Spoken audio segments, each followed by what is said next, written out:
Alright, so I don't feel good. My nose is stuffy as fuck. My allergies are kicking my ass. But I'm still gonna do this video. It's already a day and a half late.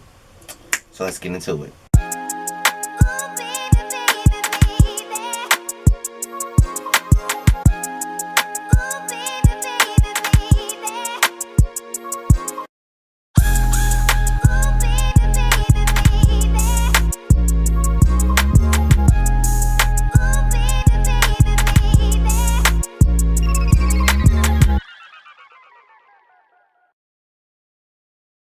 What's the business, y'all? This is your boy Scotty by Nature TV, and we're here for another review of Chasing Atlanta Season 4, Episode 3. So let's get right on into this mess here. So we start off the episode with Q. He's in LA and he's doing AfterBuzz TV. Now, if you all don't know nothing about AfterBuzz TV, they're on YouTube and they're one of the biggest reality show recapping people in the world, okay? Like, I've been watching AfterBuzz TV for a long motherfucking time now. And I remember when Q was on, I think Q was on there, DJ Richie Sky was on there, all of the people that we know was on there. And this time around, not only was he on there, but he was on there with the great Zell and Paris. You know, they were doing interviews or whatever, and you know, Q was happy to be doing it because I mean, he's doing what people like me want to do. Like we commentate on YouTube and we get a nice little coin for it, but I want to see more than a nice coin for it. I want to see a beautiful coin for it. You know what I'm saying? So just seeing Q doing the things that I aspire to do is really liberating and it's inspiring. So I just want to send a special shout out to Q with his bald headed ass. Shout out to Q. So after he's done with the show, he goes and he calls Lauren England, someone that he hasn't talked to in a while. He finds out that Lauren England has moved her ass to China, Corona City. And then not only that, Lauren also finds out that Q has moved to LA. So they're both surprised about each other's move situations. They're both going to be there for like 30 days until they figure everything out. But it's just like this. Lauren needs to leave Atlanta because she has had a lot of blowback from her personal life, her business, everything else. So she needs to be away. Q, he's just trying to live out his dreams, and LA may be the best place for him. So they were like, well, what the fuck are they gonna do while we're not in LA?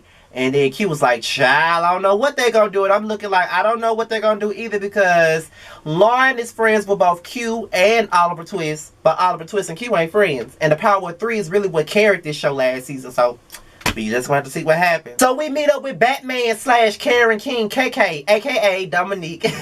We meet him and his boyfriend Anthony. They are a cute ass couple, okay? I like them together. They were sitting up talking about their 2020 plans. Now Dominique has a lot of plans going on for 2020, and one of the plans is to go into business with his boyfriend. And I think that's a cute idea, to go into business with your boyfriend, because if you don't want to go into business with your family, why not go into business with your significant other and y'all can get money together? That's a pretty smart plan to me. So when I get a man, whoever my man is, whoever God sends in my life to be my man, let's have them type of plans. Them my type of goals. Now, I'm not saying that Dominique and Anthony are my couple goals, because I don't believe in that couple goals bullshit, because a lot of y'all be saying folks your couple goals, and these motherfuckers be toxic as a motherfucker. So, nah, that's not my couple goals, but I like seeing that. A gay couple being positive, doing things that's going to upgrade and elevate their lives together. We don't really get to see all of that all the time. So, kudos to Dominique and Anthony for that. Dominique wants a ring, but Anthony doesn't want to give Dominique a ring until Dominique meets his mother.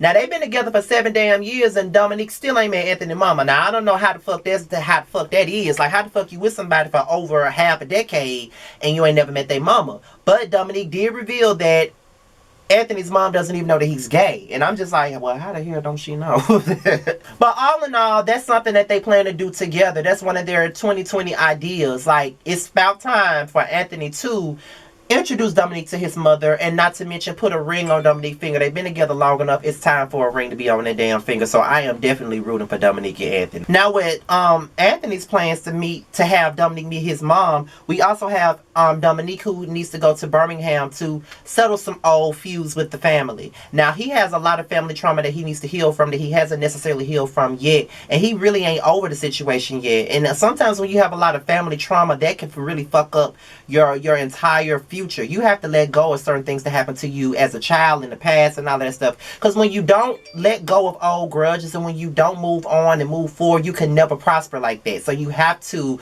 try to find it in your heart to forgive. Not when I say forgive, I'm not saying that you gotta sit up and just act like the shit didn't happen, but you do have to forgive so you can have a clean heart, so your future can be clean as well and not polluted with bullshit. So I'm loving the fact that Anthony is just telling Dominique, it don't matter what nobody's agendas are, you gotta forgive for yourself, and that's what you gotta do. Kendra performed, and all I can say is that she did a decent job with her performance. Now, I do think that there's a lot of work that still needs to be done with her performance, but I do think that she did a decent enough job to where it's not a bad performance. Like, it's not horrible. It was a decent performance, and I think that she did a decent job. But it's just like with her music. Her beats are fire. Her lyrics are fire. It's just that her delivery needs a little bit of work. And this is just me being a music connoisseur, someone that's into music, someone that writes songs and shit like that. Like, I'm very particular about what I'm hearing when I'm listening to somebody's music and listening to their craft and listening to their art. So with that being said, Kendra has a ways to go, but she's on her way, and I think that the shit would be much better. She has the potential to be better than what she is, but she's growing, so I can give her that much. So all I can say is keep on going, little Kendra, and you will be perfected the way that you need to. But I really did think that she did a decent job with her performance. I really do. So shout out to Kendra for that. Keep on being consistent and keep perfecting your craft. That's all I can say about this. So shout out to Kendra. Here with Oliver and Mama Twist. Okay, now we're glad to hear that Mama Twist is doing good, because I think she was sick a while ago, so she's doing good. Now Oliver was talking about his relationship with Q and how it was broken. Now y'all know I love me some Oliver Twist. Y'all know that's my Aquarius brother. But I'm getting kind of tired of him talking about this Q shit every damn episode. Now, from the looks of it, from what he was explaining about the homeless situation, how somebody came and said something to him about it, and all of this other stuff, I do think that Q kind of has a right to be upset with you about the situation. And maybe, because a lot of the times, Oliver, you do kind of put yourself in situations where you do look like the messy one. You don't intend on being messy, but you be looking messy. And that's why sometimes you need to just learn how to close your damn mouth or tell shit when it needs to be told. So that's all I can say about that. But I do love Q and Oliver both the same, and I do want them to mend their relationship. And I don't think that Oliver be having no malicious intent. It just sometimes it come across that way with the way that he chooses to deal with it. That's all I can say about it. Now Lauren is in a hair warehouse, and she has a big deal with a warehouse in China for the hair, and that's a great thing for Lauren. I mean, like, she been doing this hair thing since she been on the show, and she's come through a lot of damn hardships with this shit. But the fact that she just pick up and keep on trucking is a great thing, and I love to see it. So shout out to Lauren for that. Oliver invites Troy, Dominique, and Rico over to the house. While they're over there eating breakfast and all this other stuff, Troy, aka Sheree, aka the Bone Carrier, decided that he gonna ask Oliver about the diss track that Kendra put out, being messy as hell. And my thing with Troy is, I guess he feel like this bitch. They said I was boring last season, but let me get my ass on here and turn this shit up and be messy as a motherfucker right about now, because I ain't finna get kicked out this motherfucker. I got some shit to promote, so let me be a messy ass bitch and just take the bone wherever I need to take the bone so we can get this shit popping. I'm like, oh, okay, Troy, you know, that's cute, but Oh, in the midst of Oliver talking about his issue with Kendra, that's when Troy said, well, you're going to see Kendra. And Oliver was like, see her where? At my Christmas party this Saturday. I'm inviting y'all to a Christmas party. So Troy already knew that he was going to have Oliver and Kendra in the same goddamn room any goddamn way. Not saying that he can't invite who the fuck he wants to the party, but I'm pretty sure that he's looking for some mess to be popped off, to be honest. That's what I think. So then they started talking about Lauren England, and Troy and Dominique both started talking about their issues with Lauren England. So while they're talking about Lauren England, Oliver decides, okay, bitch, y'all finna talk about my friend in front of me? Let me pick up this phone and let me call her. So Oliver calls Lauren, and it gets on hush hush. Ain't nobody really got nothing to say at this point. And Oliver, listen, I can't even be mad with you now. You just, you know Troy, y'all had an issue or something like that, but you just not mean Dominique. Yes, if they talking about your friend, you let your friend know. That's pretty much what it was with that. So Travis, he comes to Troy's Christmas party. They meet for the first time, and he's ready to mingle. Kendra arrives, and then that's when Troy starts asking Kendra about Oliver and how she feels about Oliver in the situation. Y'all, I hate allergies, and being that I got these teeth in my mouth, I am not trying to break them by doing like this.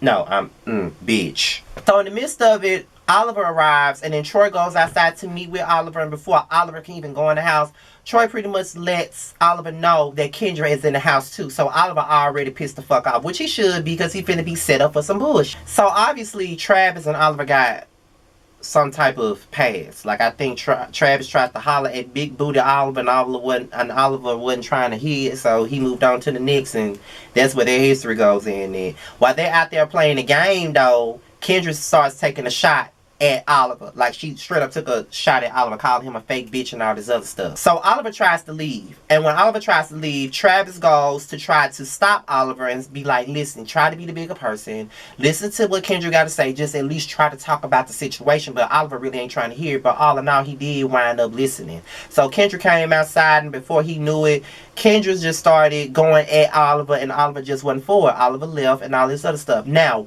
one thing about it, and two things for sure, when he said hey to Kendra, Oliver was like, no, Kendra said hey Olivia, and Kendra and Oliver didn't appreciate it. And Oliver did have a point when he said, now, she just called me Olivia and misgendered me, but if I turned around and called her Kenneth, then everybody would be mad at me. Which is true.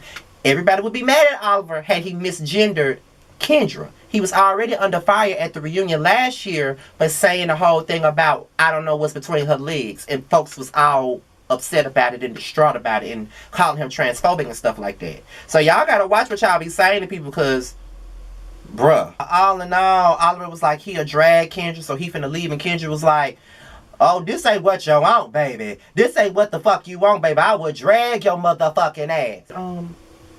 I believe it. I believe it. Because the disrespect you gave was enough. But all in all, y'all, this is my review of Chasing Atlanta. Be sure to like, rate, comment, and subscribe. And not only that, we have a podcast fundraiser with GoFundMe that Jamar set up for me and Jamar's podcast. We have one essential thing that we necessarily need for you guys to have the quality podcast. With that being said, you guys, I'm out of here. Till next time, I'll holler at y'all later. Peace out.